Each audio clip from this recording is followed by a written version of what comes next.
ഈ കാണുന്നത് ഞാനിവിടെ ആക്രിക്കടയിൽ നിന്നും 50 രൂപയ്ക്ക് മേടിച്ച ബ്ലൂടൂത്ത് സ്പീക്കറാണ്. അപ്പോൾ നമ്മുടെ കയ്യിൽ ഈ ഒരു ബ്ലൂടൂത്ത് സ്പീക്കർ കിട്ടിയപ്പം ഈ ഒരു അവസ്ഥയിലായിരുന്നു. ഇതിൻ്റെ ചാർജിങ് സോക്കറ്റൊക്കെ അടന്നു പോയതാണ്. അതുപോലെ ഇതിൻ്റെ മോഡ് സെലക്ട് ചെയ്യുന്ന സ്വിച്ച് അതൊക്കെ അടന്നു പോയി.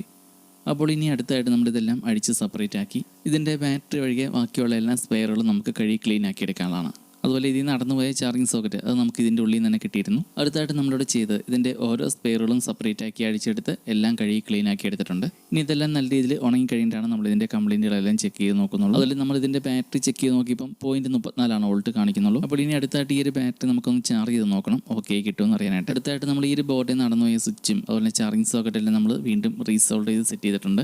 അങ്ങനെ നമ്മളിവിടെ കണക്ട് ചെയ്ത് ഈ ചാർജിങ് സോക്കറ്റിലേക്ക് ചാർജർ കണക്ട് ചെയ്ത് ചെക്ക് ചെയ്ത് നോക്കിയപ്പോൾ ഓക്കെയാണ്, എല്ലാം വർക്ക് ചെയ്യുന്നുണ്ട്. അങ്ങനെ നമ്മൾ ഇതിൻ്റെ കംപ്ലയിൻറ്റുകളെല്ലാം പരിഹരിച്ച് വീണ്ടും റെഡിയാക്കി എടുത്തിട്ടുണ്ട്. ഇതിന് നമുക്ക് പ്രത്യേകിച്ച് വലിയ ചിലവുകളൊന്നും ആയിട്ടില്ല, ഒന്നും നമുക്ക് പുതിയതായിട്ട് മേടിച്ചിടേണ്ട ഒന്നും വന്നിട്ടില്ല.